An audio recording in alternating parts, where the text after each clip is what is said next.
Magic Treehouse, Book Number 11, Lions at Lunchtime, by Mary Pope Osborne. Chapter 1, Before Lunch. Jack and Annie were walking home from the grocery store. Jack's pack was heavy. It held a big jar of peanut butter and a lot of bread. "Are you going to have a peanut butter or jelly sandwich?" said Annie. "Or the peanut butter and honey sandwich." Jack started to answer, but he stopped. "Oh man," he whispered. "What it is?" said Annie. "Look at that," said Jack. He pointed to the edge of the tropic woods. In the shadows to the small, delicate animals, it looked like a tiny deer. "It's a sign," whispered Annie. "Remember when he saw the rabbit? He was a sign of the Wild West." The dirk-like creatures leaped into the woods. Jack and Danny didn't stop to think. They followed as fast as they could. Jack's heavy pack thumped against his back as he ran. Finally, they stopped and looked around. "Where did she go?" he asked. "I don't see her," said Annie. "Oh, wow," said Annie. She pointed up. There was a magic treehouse. It was shining on the noon sun, at the top of the tallest tree in the woods. Its rope ladders sway in the shadows below. "Where's Morgan?" said Annie. Morgan wasn't waving at them from the window. She wasn't even at the window. "I don't know. Let's go up," said Jack. They climbed the ladders and went into the treehouse. Sunlight streams through the window. It's like a stack of books and two squirrels in the corner. The ancient squirrels held the answer to riddles Jack and Danny have solved earlier. Jack took off his heavy pack. "Did Morgan leave us the third riddle?" said Annie. "Looking for someone?" asked a soft voice. Jack and Annie whirled around. "Morgan!" said Annie. Morgan Le Fay has appeared out of nowhere. She looked ancient and lovely in the bright light. "Do you still want to become master librarians?" she asked Jack and Annie.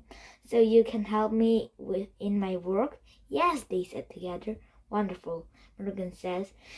Then she reached into her robe and pulled out the scrolls. "You have solved 2 riddles so far," she says. "Here is your third." She handed the scroll to Annie. "And for your research." She pulled the back book out from her robes and handed it to Jack. The book's cover says the plains of Africa. "Africa?" said Jack. "Oh man, I always wanted to go there." He opened the book. He and Annie stared at the picture. It showed a herd of zebras, tall giraffe, big animals with horns, and tiny deer-like creatures. "Hey, that's the animal that led us here," said Annie. "The Tonmon's grizzle, I believe," Morgan says. "Where are the lions?" said Jack. "You'll find out," said Morgan. "Maybe we need to plant these strips," said Jack. Morgan smiled. "No, go ahead. Make your wish now." Annie pointed at the pictures. "I wish we could go there," she says. "Be careful," said Morgan. "Just keep an eye on out." "For what?" said Jack. "The lion, of course," she says. "Wait," said Jack. Too late. The winds had started to blow. The treehouse started to spin. Jack squeezed his eyes shut. The treehouse spun faster and faster. Then everything was still. Absolutely still. Chapter 2. Jump, Beast, jump! Bright light flooded the treehouse again. The rustling sounds came from outside the window. Annie peeked out and laughed. "Hey there," she said. Jack looked at too. The giraffe was eating leaves off the trees. It has a sweet, goofy face. Jack peered out the world behind the giraffe. He couldn't believe his eyes. He saw the huge grassy plain, the wild rivers, and tons of birds and animals, more than he had ever imagined in one place. Giraffe and zebras were on the side of the rivers where Jack and Danny were. Thompson's Dreidels and Big horned animals were on the other side. Where are the lions? Said Jack. I don't know, said Annie. Do you think it's always this crowded? Let's find out, said Jack. He picked up the book on Africa and looked at the picture of the animals. He read aloud. Every year, in late spring, thousands of zebras and gazelles and millions of wild beasts migrate from the dry plains of Tanzania in Kenya.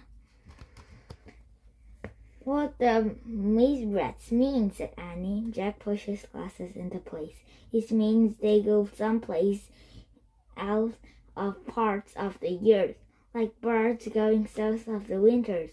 Oh, right, said Annie. Jack turned the page and read more. Before they are safe in Kenya, the animal must first cross the Mara rivers. Zebra go first, then the wildebeests. The tiny gazelles swim last. Oh, said Annie in a sad voice. What's wrong? Said Jack. Poor beast. She looked out the window. They seemed afraid. On the far side of the rivers, the horned animals were standing at the edge of the steep bank of the river. They stared down nervously at the rushing water. Jump, beast, jump! Annie shouted. Don't be silly. They can heal you, said Jack. He stared at the birds' planes. I wonder where the lions are, he said. I don't know, but I have to go, said Annie. Go where? Said Jack. To the rivers to help them, she said. Help who? Said Jack. The wild beasts on the other side, said Annie. I must help them meet rats. Are you nuts? Said Jack. Annie handed Jack a scroll and started out of the treehouse. Wait a second, said Jack. We haven't even read Morgan's riddle yet. Annie stopped on the ladder. Read it now, she says. Jack unrolled the ancient scrolls and read aloud. I'm a color of gold and as sweet as can be. But beware of the dangers that all around me. What am I? Annie started down again. Annie, we look for the answer in the minute, said Annie. Where are you going? Jack called, but there was no stopping her. Jack watched as she hopped off the ladder. Then she started to walk through the tall grass between the zebras and giraffe. I don't believe her, he said to himself. He quickly put the Africa books into his pack. He started down the ladder. When he stopped onto the ground, he looked around carefully. The giraffe were eating the tree leaves. The zebras were gazing in the trees. Tons of birds flapped overhead. This is okay, he thought. He just has one little question. Where are the lions? Chapter 3. Desperate. Come on, Jack, Annie called. She was almost at the river. Just a minute, he shouted. He wanted to study the giraffe and zebras. He pulled out the Africa books and found the picture of giraffe. He read, the giraffe is the tallest animal in the world. Its legs alone can be 6 feet tall, and its hooves can be as big as dinner plates. The giraffe has a very powerful kick, which makes it dangerous to attack. For this reason, lion thanked the advised giraffe. Jack pulled out his notebook and wrote, Note on Africa, lion avoid giraffe. He turned the page and read more. Zebras live in the family groups, and no two zebras has actually the same patterns of stripes. Every baby zebra must learn its own mother's pattern. Jack saw the zebras, trying to see their different patterns, but in the hazy afternoon light, all the stripes made him dizzy. He blanked to clear his head, then read more. Zebras are the first to cross the rivers because they eat the coarse that's grass. After they thins down the top layer, the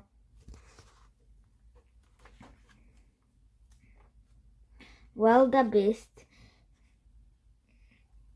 arrive and eat the neck layers. They prepare the grass for the grizzlies who come last. Wow, thought Jack. Each animal depends on what they discussed before. He wrote, animals are all connected. Jack heard Annie shouting from the river's bank. Jump, beast, jump, you can do it, don't be afraid, come on. He looked up. Annie herself was jumping as she called to the wildebeest.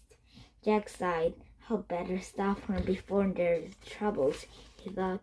He put away Africa books and his notebook.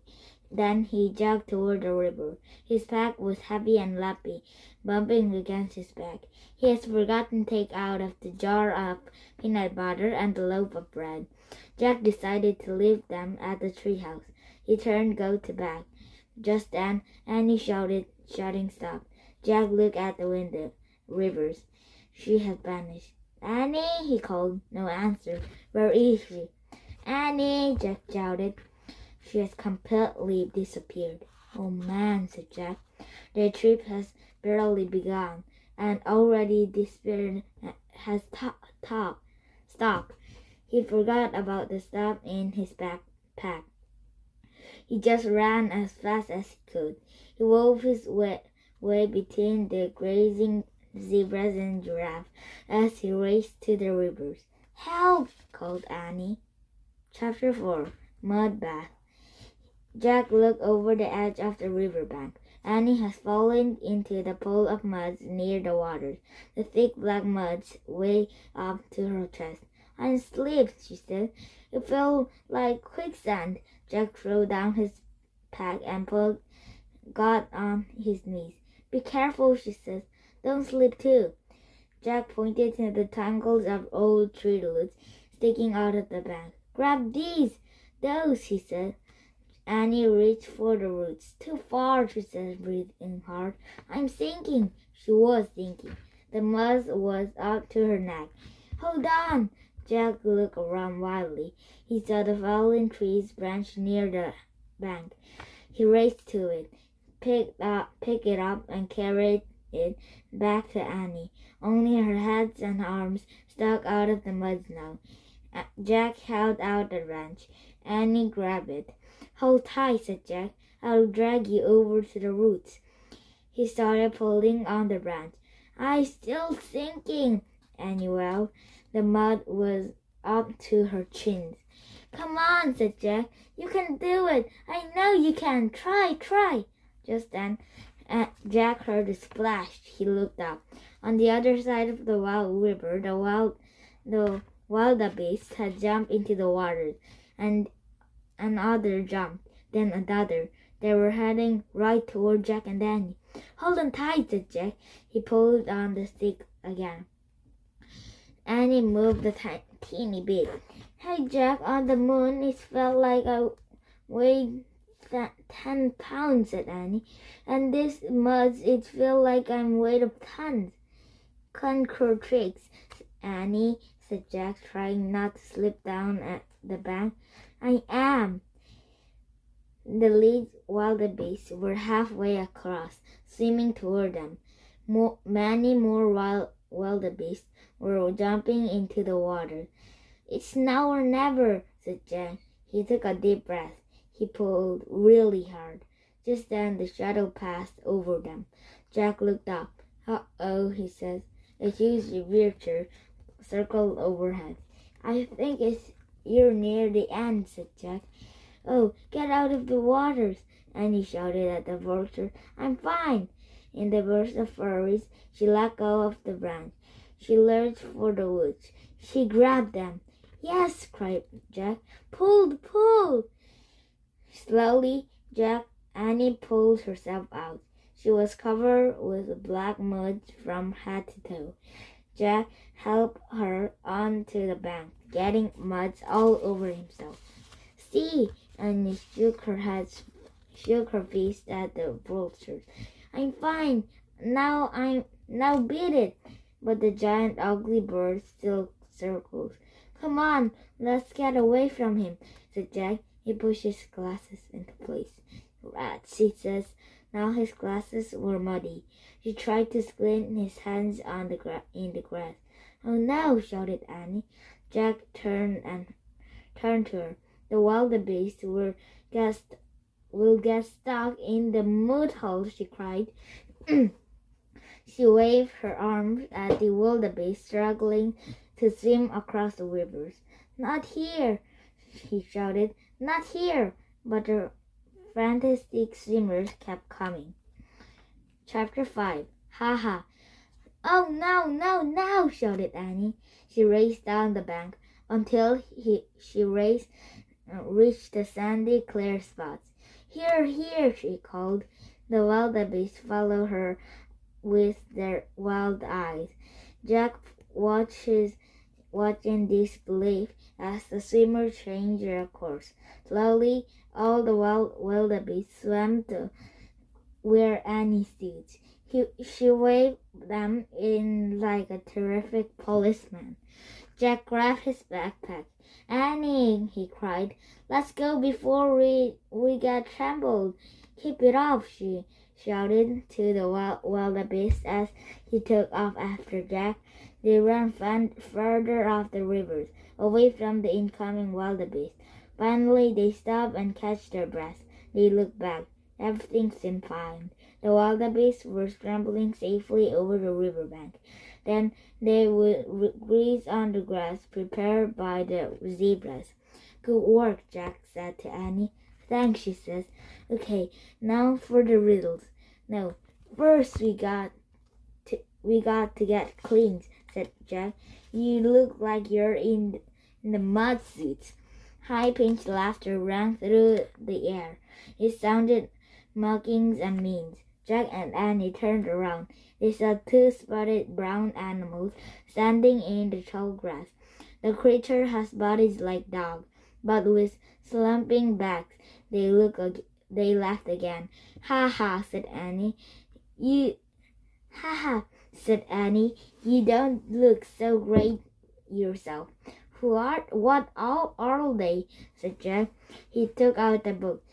He tried not to get muddy on it as he looked for the pictures. When he found it, he read aloud. On the African plains, the hyena is the ruling predator after the lion. It makes a sound similar to the high-pitched human laugh. What predators mean, said Annie. It means it catches things and eat them, said Jack. Oh, said Annie, yuck. The two hyenas laughed again, and they moved closer to Jack and Annie. Quietly, Jack read more. The hyena was the reputation for being the thieves and the coward. Let's see if they're the cowards, whispered Annie. Let's try to scare them. The hyena laughed and moved a little closer. How? Jack asked. Act like a monster, said Annie. Now!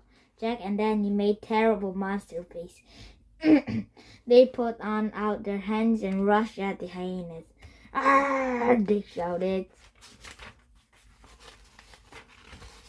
The hyena yelped and scrawled away. Scary cats, Annie shouted at them. Come on, said Jack. Annie and Jack took off in the other directions. They ran around a bend in the rivers.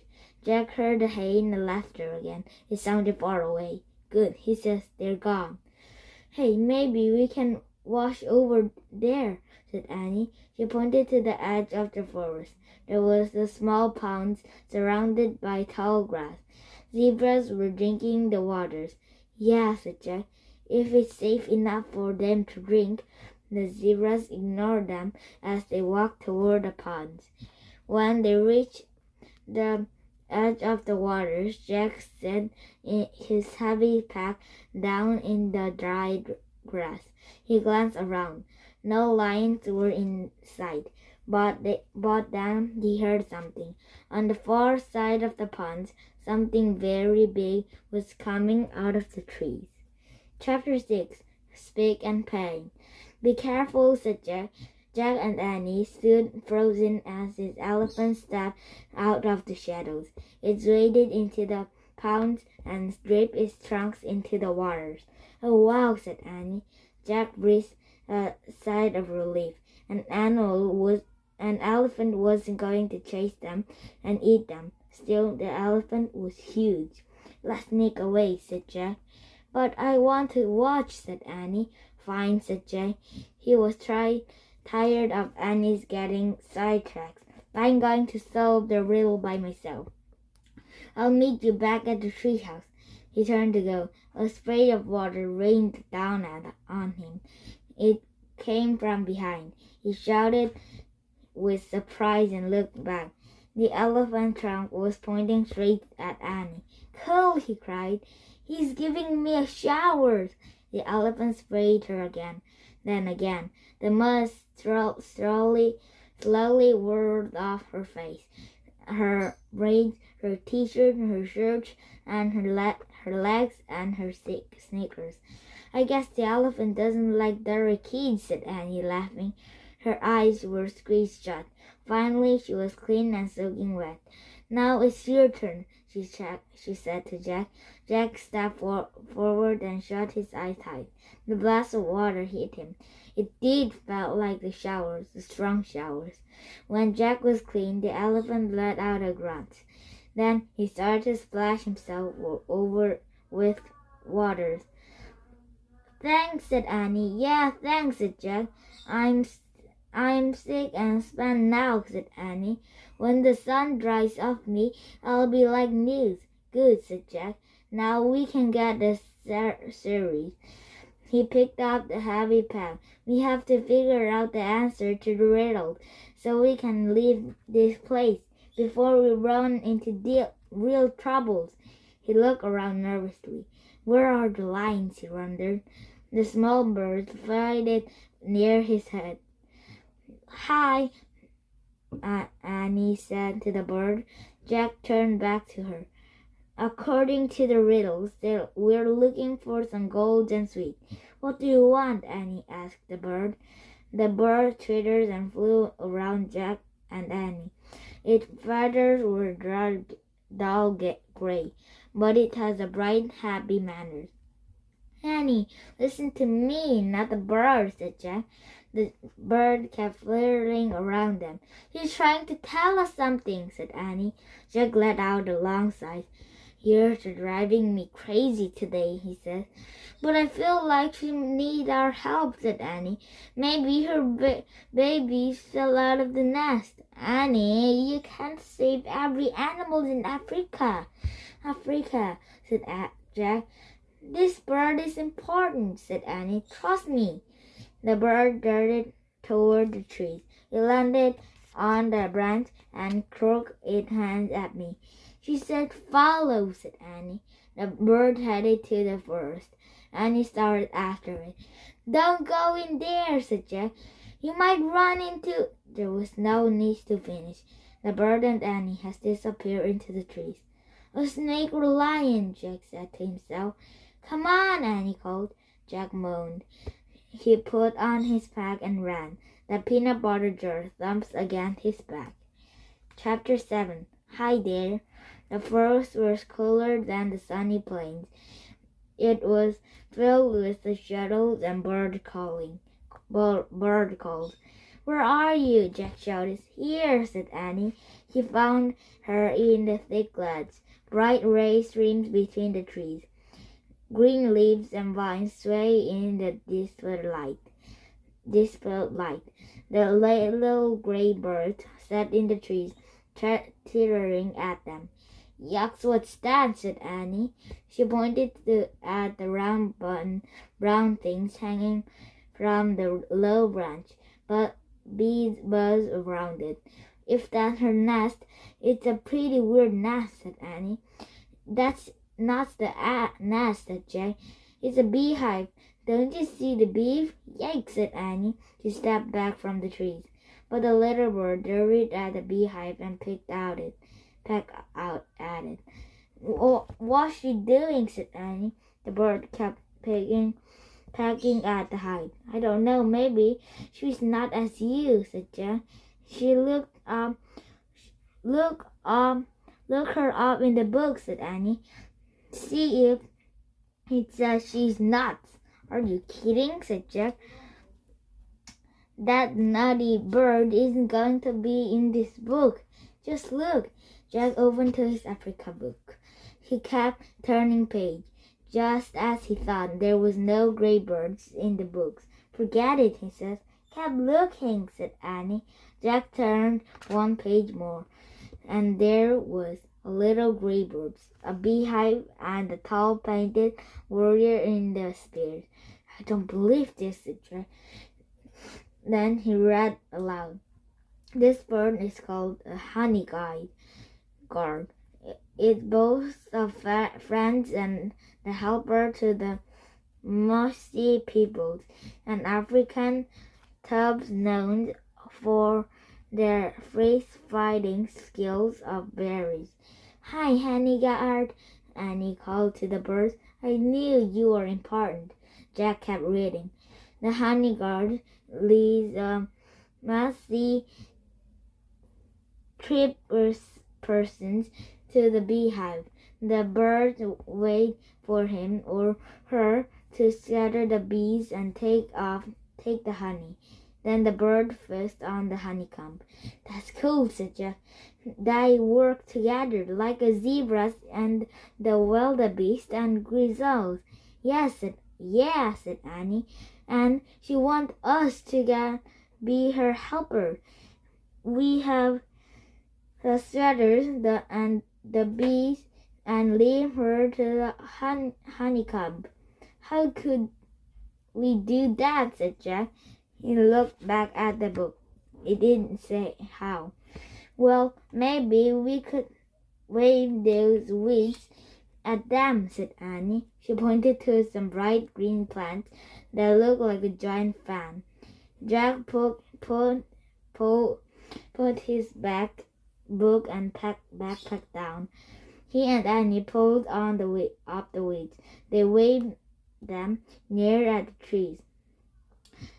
trees, and the bees scattered. Next, Jack grabbed the tree branch and jiggled it. The hive fell to the ground and broke open. Annie stopped and stuck her fingers into the golden honeycomb. Yummy, she says when she tastes the honey. Try it. Jack stuck his fingers in the honeycomb, too. She licked off the golden honey. It was the sweetest honey he had ever tasted. Now the honey guard can get to her honeycomb, said Annie. Yeah, but she better hurry before the bees come back, said Jack. It's weird, said Annie. Honey is so sweet and good, but to get it, you have to go past the lot of dangerous bees. Oh man, whispered Jack. That's it. That's one, said Annie. Jack said Morgan riddled. I'm a color of gold and as sweet as can be, but beware of dangers that's all around me. What am I? I get it, Annie whispered. Honey, said Jack, nodding and smiling. That's it. We've answered Morgan's riddle. Let's go home. He stood up to leave. He gasped. Standing in the shadow was a tall man with a spear and a curved sword hanging from his belt. His face was painted in fierce, bright colors. Jack knew at once what he was. The musty warriors. Hi there, and he said in a small voice. Chapter 8. Yum. The warriors stared back at Jack and Annie. We were helping one of your honey guards, said Annie. The warriors were still as the statue. We didn't mean to steal anything, Jack says. In fact, it's all yours. Yes, enough. Lots of good honey still there, Annie said, smiling. The warrior narrowed his eyes. Is she angry? Is he angry? Jack wondered. I'm sorry we were trespassing, said Jack. We come in peace. In fact, we bring gifts. He picked up his backpack and held out it to the warriors. The warriors still didn't move. This? Jack held up the book. Nothing. Oh, Jack reached into his pack. He pulled out a big jar of peanut butter. Peanut butter! He pulled out a loaf of bread. Bread! Hey, hey! How about the peanut butter and honey sandwich? Yum, said Annie says, watching the warriors. The warriors stared at the food. We'll show you, said Jack. As Jack unwrapped the bread, his hand shook. Annie opened the jar. We don't have anything to spread it with, said Jack. She said. Use your fingers, said Jack. Excuse me, Annie said to the warrior. I have to use my finger, but they're pretty clean. An elephant just do it, Annie, said Jack. Okay. She spread the peanut butter onto the slice of bread with her fingers. At the same time, Jack spread the honey from her beehive on the other slice. Jack and Annie put their pieces of bread together. Ta-da! said Annie, handing the sandwich to the warrior. The warrior took the sandwich, but he didn't eat it. He just looked at it. Let's make a sandwich for us too, Jack says, so he doesn't have to eat alone. They quickly made 2 more sandwiches. Like this, said Annie. She bit into her sandwich. Yum! Jack took a bite too. He says. It was really good. Finally, the warriors bit into his sandwich. He chewed slowly. This is called picnic, said Annie. They ate their sandwich in silence. And when they finished, Jack scrolled the lids back on the peanut butter jar. Not bad, huh? He says. The warrior smiled. He has a kind, dignified smile. Jack and Annie smiled back at him. Then the warrior turned drowsily and vanished into the trees. Oh man, said Jack. Part of it wanted to follow the silent warrior through the shadowy forest. Ready? Annie said softly. Jack nodded. As Annie started to go. Wait, said Jack. He put away the peanut butter and bread. We're going back to the treehouse, right? We're not going to do anything silly, like rescue anything or chase bird, right? Those things aren't silly, said Annie. Don't forget that the bird gave us the answer of the riddles. Oh, right, said Jack. He looked at the little honey guard. She was on the ground, pecking at the honeycombs. Thanks, Jack said to the bird. Have a good feast, said Annie. Jack put on his pack. Then he stared at Annie. Then he and Annie started out of the forest. When they passed the ponds, they saw the elephant still splashing in the water. He leaped off his trunks. He seemed to be waving at them. See ya! Annie shouted, waving back. They rounded the bends in the river, then started through the tall grass. As they walked again toward the treehouse, they saw the wildebeest in the distance. There were still some crossing the rivers. They saw a family of zebras gazing together. They saw the long giraffe waving from the tree to trees, eating the leaves. And they saw the branch of lions sleeping in the shadow of trees, the same trees that the treehouse was in. Whoops, said Annie. Jack heard gave a jump. So there we are, he said. Chapter 9. Tiptoe. Jack and Annie crouched in the tall grass. There was a big lion, 3 lioness, and a bunch of cubs. I think they're sleeping, whispered Annie. Yeah, said Jack. But for how long? He pulled the Africa book from his pack and opened it. He found a picture of the lion sleeping under the trees. He read read in the whispery voice. After the parade of lions has eaten, they rest for a few hours.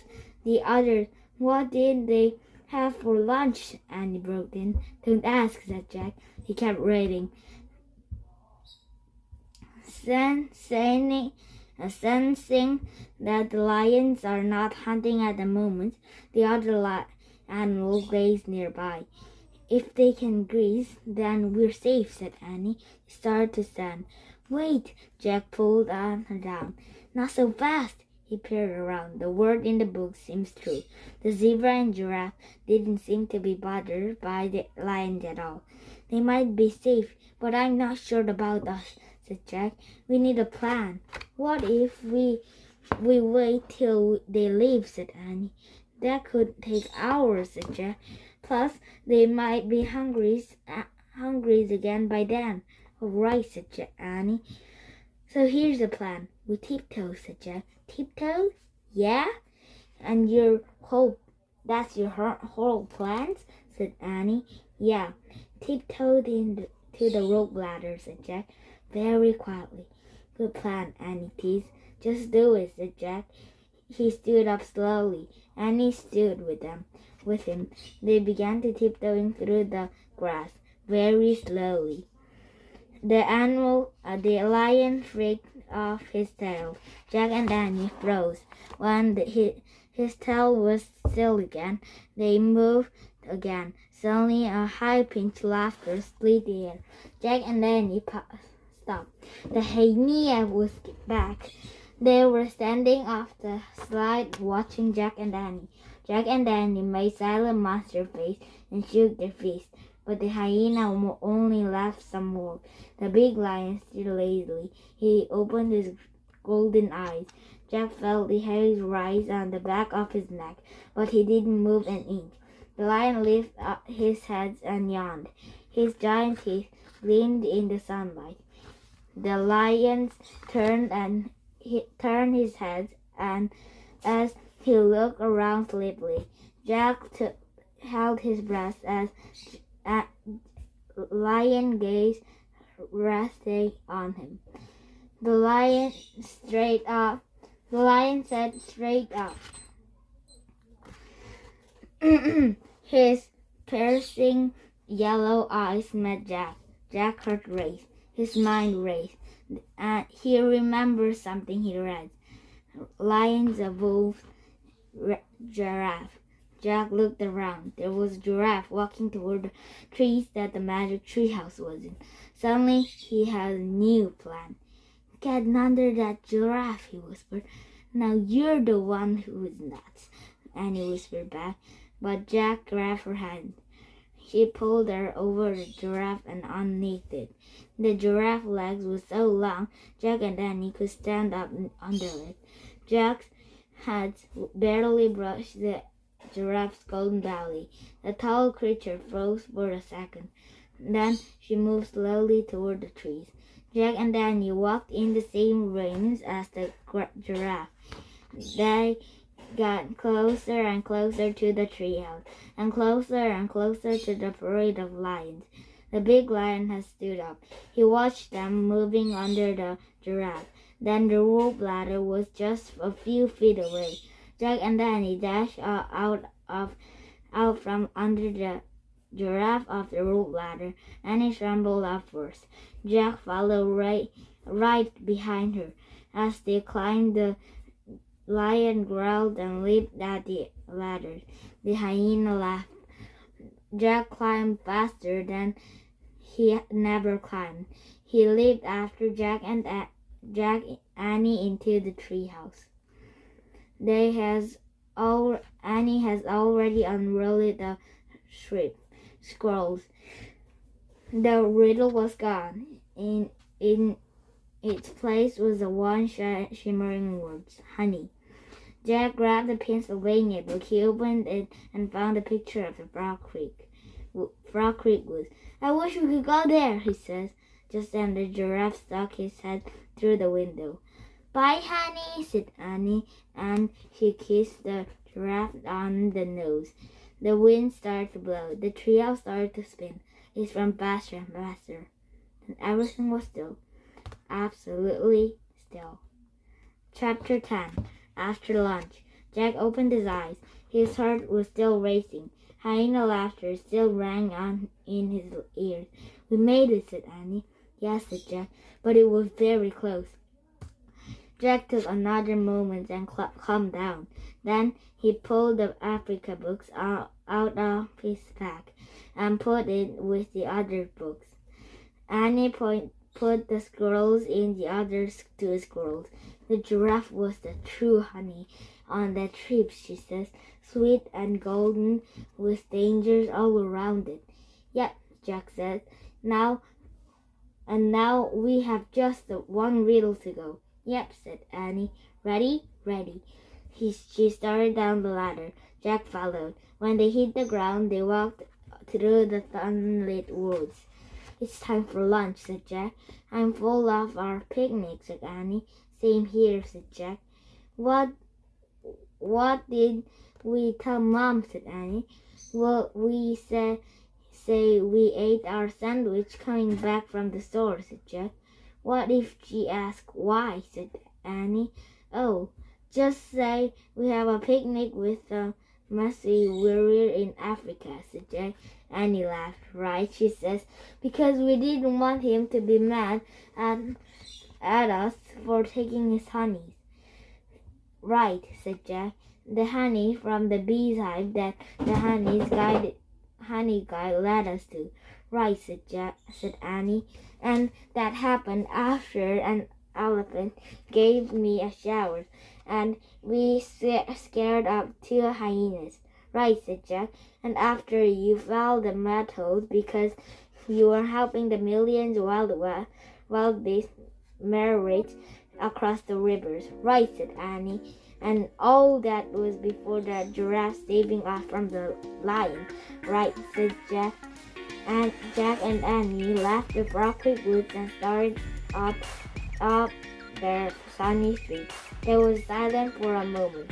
Then Jack pushed his glasses into place. "We better just say we ate our sandwich on the way home from the store," he said. "Right," said Annie. And if Mother asks why," started Jack. "We just say it's a really long story," said Annie. "Right," said Jack. "With like 10 chapters." Annie laughed. "Good plan," she said. "Very good plan," said Jack. They crossed their yard. They went up their step and through their front door. "We're back," said Annie shouted.